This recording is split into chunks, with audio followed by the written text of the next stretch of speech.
If you've seen this channel at all, you know I'm a major advocate for having dessert while trying to lose weight. So today, for the holiday season, I bring you my strawberry Christmas cheesecake. Only 6 ingredients to make it, super easy to make, extremely high in protein, and of course, it's freaking delicious.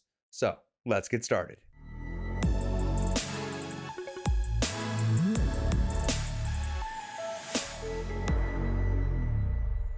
Welcome back to Former Fat Guy Fitness. I'm Tyler, your former fat guy, and for the strawberry cheesecake recipe, we're trying a different format compared to the other recipe videos I've done.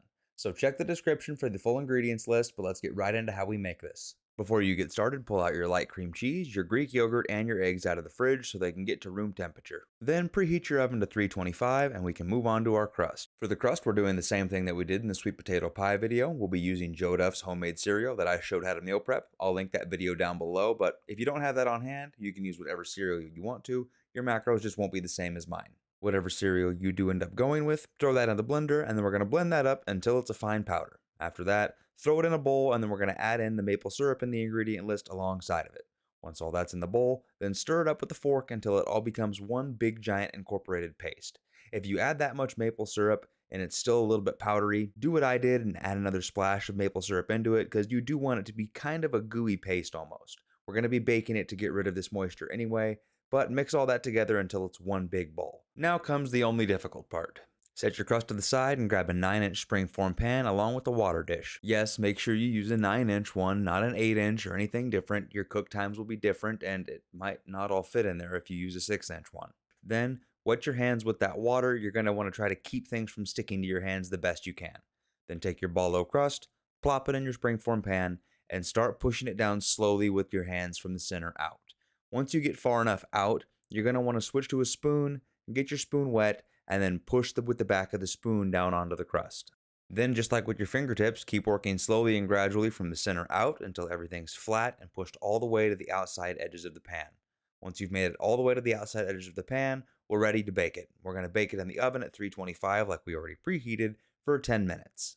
While this is going, move on to your filling. Start with your frozen strawberries, throw them in a blender, blend them up until you get yourself a powder. I would really avoid using fresh strawberries in this recipe because if you use fresh strawberries, it's going to turn more liquidy, which will then take your filling and make it more liquidy. You're trying to make a cream-based filling, not a liquid-based filling, so I would really try to stick with frozen. Then take your cream cheese and your Greek yogurt from the ingredients list and put it into a mixing bowl. Then this is one of the few times I would say you need a hand mixer. You could try to mix this up with a spoon or a whisk, but that would be a pain in the ass. So I would use a hand mixer on low speed until it all becomes one nice creamy mixture. Then add in your stevia and what I would say is the most important part, a good tasting protein powder. I would recommend whey casein. I'm using strawberry cheesecake, but it's not like I'm obsessed with PES science or anything like that, right?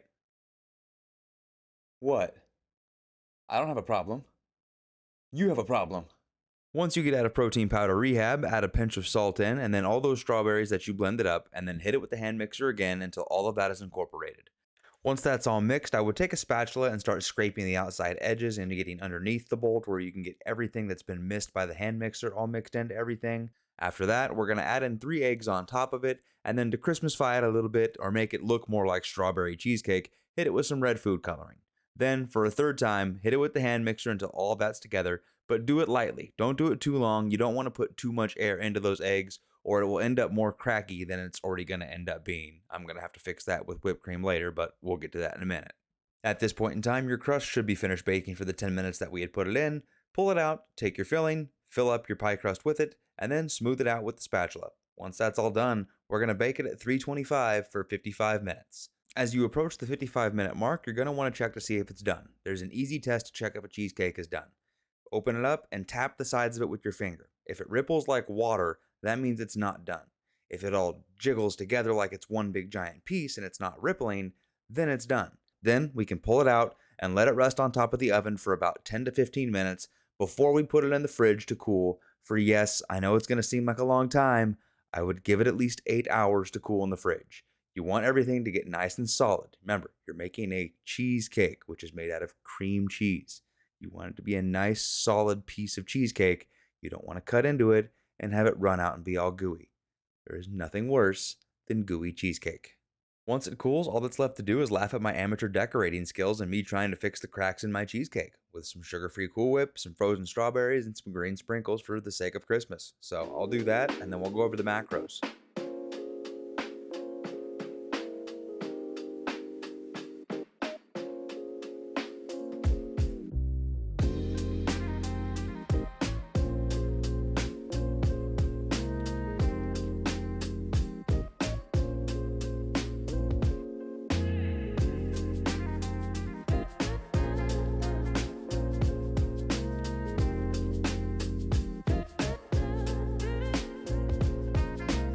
For the final tip on this recipe, if you're trying to cut weight, you can always leave the crust off of it and do a crustless cheesecake. That would save you about 30 calories per slice.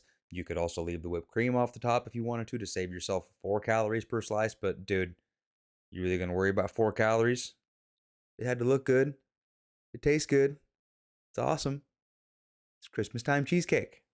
As far as the macros go, per slice, it makes 8 slices. You're looking at 214 calories, 23.4 grams of carbs, 9 grams of fat, and 19.4 grams of protein. So much like the sweet potato pie that I did for Thanksgiving, always go to these holidays with a dessert that you can eat plenty of, still hit your protein goals, and feel no guilt. If you try this recipe and you like it, hit the like button down below. If you have anything else you want to see made high protein, let me know in the comments. If you want to help the channel out or see more recipes or general fitness advice coming down the road, hit subscribe. But in the meantime, best part of the video, time for some dessert. Thanks for watching.